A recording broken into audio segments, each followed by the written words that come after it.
সমাজের মধ্যে ঘুষ দিয়ে, আজ দুর্নীতি দিয়ে, আজ চাঁদাবাজি দিয়ে একাধারে ভরে যাচ্ছে। আর ইনি কানে হাত দিয়ে শুধু কবরের নিচে ওয়াজ করে। আপনি এগুলো বন্ধের জন্য মুসলমানদের মাঝে ব্যাখ্যা দেন, যেগুলো বন্ধ করা লাগবে একাধারে। আপনি এগুলো বলতে পারেন না। আপনাকে বলছি বন্ধু, বন্ধুর তালিকায় যদি আপনি কাউকে বেছে নিতে চান, তাহলে 1 নম্বরে ওই মানুষকে নেওয়া লাগবে যে মানুষ কোরআনের কথা বলতে গিয়ে কোনো বাতিলের রক্তচক্ষুকে ভয় করে না। কারণ বাংলাদেশের সিস্টেমটা এরকম, কারো কালেমা কারো রুজি রুটি জোগায়, আর কারো কালেমা দেখবেন তার লক্ষ লক্ষ টাকা পয়সার মালিক বানিয়ে দেয়। এই ডাক্তার কফিল উদ্দিন সরকার কথা বল, এগুলো তো আলেম নামের বড় আলেম। শরীয়তের 5টা সরকারি আলেম ছিল এরা। আমার সাইয়েদ কুতুবের কথা মনে পড়ে যাচ্ছে। ওনার যখন ফাঁসি হবে ডাক দিয়ে বলছে, তাড়াতাড়ি করে পড়েন লা ইলাহা ইল্লাল্লাহ মুহাম্মাদুর রাসূলুল্লাহ। তিনি আফসোস করে ডাক দিয়ে বললেন, আমাকে কালেমার তালকিন দিতে এসেছো? বলে হ্যাঁ। তো বিনিময় কি বাবা? আমার তো বেতন ভাতা আছে। বলছে বড় আশ্চর্য বিষয়, আমি কালেমার ব্যাখ্যা লেখার কারণে জেলখানায় আমাকে কিছু সময়ের মধ্যে ফাঁসিতে ঝোলানো হবে, আর একই কালেমার তালকিন দিয়ে তুমি বেতন ভাতা পাও। তাহলে এখান থেকে এটাই প্রমাণিত, কারো কালেমা কারো রুজি রুটি যোগায়, আবার কারো কালেমা ফাঁসির দড়ি পর্যন্ত নিয়ে যায়। এই দুনিয়ার ময়দানে বন্ধুর তালিকায় যদি আপনি কাউকে নিতে চান, এরকম মানুষের নাও লাগবে। 2 নম্বরে সিদ্দিকিন, 3 নম্বরে সুহাদা, 4 নম্বরে সালিহিন। এরপরের ব্যাখ্যা ওয়া হাসুনা উলাইকা রাফিকা। আল্লাহ নিজে দেখাচ্ছেন এরা তোর বন্ধু।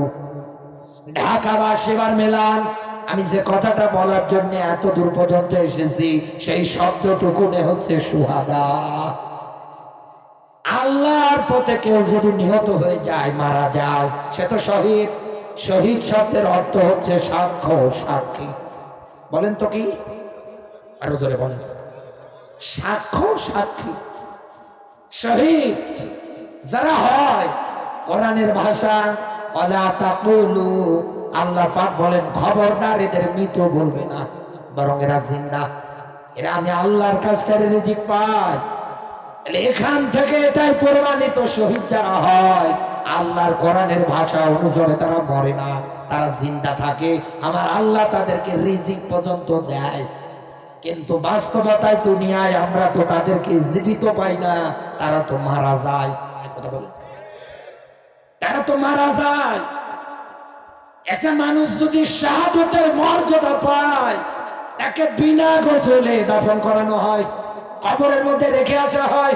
দূর দূরান্ত লোকজন এসে তার কবরের মধ্যে মাটি দিয়ে দিয়ে যায়। তাহলে এই জায়গার মধ্যে আমার প্রশ্ন এখন আপনার কাছে, আল্লাহ যে বললেন বন্ধু হিসাবে 3 নম্বরে শহীদরা তোর বন্ধু হবে, এখন আল্লাহর ভাষায় সে তো জীবিত থাকে, কিন্তু বাস্তবতায় সে যদি মারা যায়, সে শাহাদত পেয়ে হোক আর যে অবস্থায় হয় হোক, তাকে আমরা কবরে রেখে আসবো। শতবার ওনার কবরের পাশে গিয়ে ডাকলে উনি আমার একটা কথারও জবাব দেবে না, উনি আমার একটা কথাও শুনবে না, উনি কবরে থাকবে। এনাকে আমি যত ডাকি না কেন কোনো লাভ নেই। বন্ধুত্বের হাত বাড়ানোর জন্য বললে উনি আর একটা বারের জন্য আপনার কথার জবাব দিতে পারবে না। তাহলে এই জায়গায় আল্লাহ এই রকম ব্যাখ্যাটা কেন দিলেন? আল্লাহর বান্দা তো কবরে, তো বন্ধুত্ব হবে কার সঙ্গে? ভালো করে মেলাবেন। আল্লাহ রাব্বুল আলামিন আয়াতের মধ্যে এটাই ব্যাখ্যা দিয়েছে, এই দুনিয়ার ময়দানে আমার এই বান্দা যতদিন বেঁচে থাকবে, কারণ ওর চাওয়া একটাই, আলা লাহুল খুলকুলাম, সৃষ্টি যার জমিনে একমাত্র আইন চলবে তার। কোন লেনিন কালমাসের আব্রাহাম লিঙ্কনের তৈরিকৃত রাজনীতি চলবে না, সংবিধানও চলবে না, কারণ কোরআনটাই হচ্ছে সংবিধান। এটা কায়েম হয়ে যাবে। একাধারে চেষ্টা চালাচ্ছে। আল্লাহর বান্দা জানে আল্লাযী খলাকাল মাউতা ওয়াল হায়াতা, আল্লাহ সবার আগে মরণ বানিয়েছে, এরপরে আল্লাহর ব্যাখ্যা হায়াতা। আল্লাহ বলেন আমি হায়াত বানিয়েছি। যেই লোকটা ইসলামী আন্দোলন করে, যেই লোকটা কোরআন প্রতিষ্ঠার জন্য ভূমিকা রাখে, এই লোকটা দুনিয়ায় জানে কখন কোন জায়গায় আমাকে জালেমেরা বিনা কারণে দুনিয়ার থেকে বিদায় করে দেবে আমি নিজেও জানি না। আমি যদি মারা যাই, আমার একটাই তামান্না থাকবে, আমি যেন শাহাদতের পেয়ালা পান করি। আল্লাহ যেন আমাকে শাহাদতের মর্যাদা দিয়ে বরণ করে নেয়।